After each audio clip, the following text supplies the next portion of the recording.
కావలసింది ఏంటి? భక్తి. మరి భక్తి అనేది ఏంటిది? భక్తి అనేది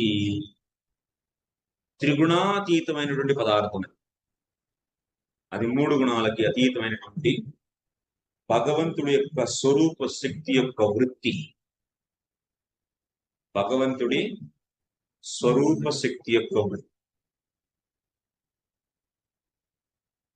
బహిరంగ శక్తి కాదు, స్వరూప శక్తి. మాయా అవిద్య సారీ అవిద్యాన్విద్య బహిరంగ శక్తి యొక్క వృత్తులు.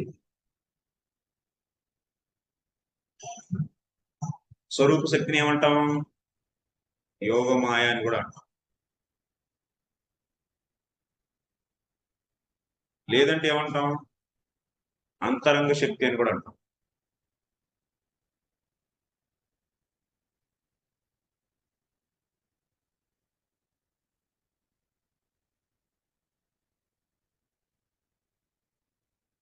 ఈ స్వరూప శక్తి యొక్క వృత్తి ఎవరు? భక్తి.